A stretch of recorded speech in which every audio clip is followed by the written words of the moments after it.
Here, track and field coach Niels Anderson and Maya Booker. Thanks both of you for being here. Coach, a busy weekend last weekend. You had your throwers went up to St. John's, and everybody else was over in Stevens Point. Some outstanding performances. Talk first about the meet at Stevens Point, the East Bay Invitational. Incredible quality of competition is the way that I would say sums it up the best.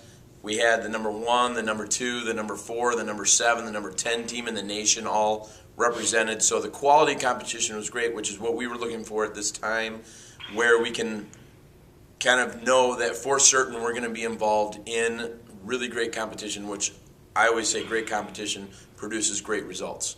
And I think we got that in some ways, and in some ways we were a little starstruck. And so I want to keep going to those meets so that we practice through that feeling of, we're not inferior to anyone, and we belong in these meets. And I want us to experience those big-time performances at the with big-time competition. And while they were at Stevens Point, Maya, you were up at St. John's throwing the weight. Outstanding performance individually, lifetime best in the weight, 14.74, I believe it was. Talk a little bit about that meet, because that's for you to uncork one like that with 2 weeks to go before conferences, probably nice timing. Yeah, actually, I found out from Ward that I had the same mark last year at this time. So it was really cool that stuff's coming into play, so I know that I have that much more in me now that we have 2 more weeks. It was a really good meet to go to. It was just the throwers, as you mentioned before, and that's always just a fun experience because it really builds us as a team stronger. We have fun, but we came to do business, and that's what happened. So. And Coach, talk a little bit about, like Maya said, she's right at the same spot she was last year, but, to me, with these first few weeks that you've had, she's actually been, maybe the throw is the same, but it seems like she's more dominant this year than she was last year and in years past. Absolutely. I mean, as I've kind of gotten to know who she is and just what she's done in preparation this year to get to these performances, it's really been remarkable. She's an animal in the weight room. She's totally committed her entire body to getting ready for this season. So I just think she's where she was last year, but she's, as you watch her performances, they just are incrementally getting better and better and better. And so I think she's at a great place to pop another one here in the next couple of weeks. And Maya, this year's a little bit different for you. Last year your sister was on the team with you. Tell me a little bit about what it was like to compete, I guess, with Coco, but also you're kind of competing against her as well. Yeah, to compete with her was always that drive just to stick with her almost, and I think it kind of helped me in a way to know that she set the path, but then I had to follow in that path.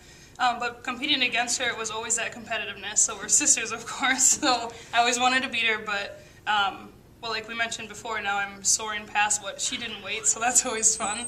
But yeah, little dig there, little dig Coco. there. Yeah. Now, will you hold that against her? Will you make sure that she knows that in the future as you guys talk track and field? Yeah, of course. She's actually really supportive, and after every meet, she's really there to encourage me and make sure that I'm doing what's best for me. So it really helps having her even there still now. So. And I've noticed that too. She's still at all of our home events, especially basketball, and I know that you and her talk a lot. What do you gain from her? What secrets or what tips can she give you that have helped you out? She's really told me now that you're becoming like something known in the conference, just how to keep level-headed, to know that people are going to be talking about you and your marks, but also know that you have to do what you need to do. And through the meet, it's just another meet, and you're just competing instead of some big mark every time. So. And Coach, the last meet before the conference championships this weekend, actually Friday, at the St. Olaf Invitational. Expectations from a coaching standpoint, what do you need to see this week? Because really, next week now you're in that indoor championships. Yeah, we have some people that are, I think, like Maya's in a great position already, where we just want to feel good and get that last one in. Other kids are in a totally different situation where they have to uncork one this weekend, so we're really putting them in the best position possible to have their best performance of the year, really tapering down for this. It's also an opportunity for us to see a lot of the MIAC conference, which we've successfully avoided for the most part throughout the season, and so, but we do want to get a little hint as to what the following week looks like. So it's a little bit of, everybody has a different purpose. For some people, it's their last meet because they're not going to qualify for the MIAC indoor meet. And so we really want them to have their best performance. For some people, they're on the outside looking in, and we need them to have it. in order to get our team goal. Our team goals at the beginning of the season was to get 20 kids into the conference meet, and we're getting close. There's going to be some bubble kids that, we'll find out on Tuesday afternoon or late afternoon as to whether they made it or not, and whether we made our team goal of getting 20 kids to conference. And Maya, talk a little bit this weekend at your approach. We mentioned earlier you had a lifetime best last weekend. Would you go into a meet like this expecting to do that again, or how do you approach Friday's meet? The way that my coach Megan Elliott has it set up, I do expect another big distance. Just because we've been taking time off this week, and I expect to be able to just throw one really far. Hopefully to place myself a little bit higher in conference as we go in, but whatever kind of comes my way, comes my way. And like Neil said, I'm seated nicely right now, so hopefully I can work up to the conference meet. And then not to switch gears completely, but the indoor season will end with the conference championships, then we move on to the outdoor. And for you, the instrument changes. You go from the hammer, or you go from the weight to the hammer. Yep.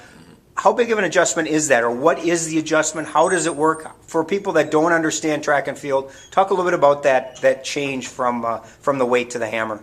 When we go from a 20-pound weight, which if you can think of throwing that all the time, it really puts pressure on your body. So right now we're all just kind of focusing on getting through this last couple times. But then the hammer outdoors is an 8K. Or 4K, so 8 pounds. So it's really, it goes a lot further. So it's really more than footwork in your form instead of more muscle. So it's really a change, but it's a change we all love at this point. Yeah. Well, we've got the St. Olaf Invitational this weekend on Friday, and then next week we've got the MIAC Indoor. Thanks both of you for being here, and good luck this weekend. Thank you. Thank you.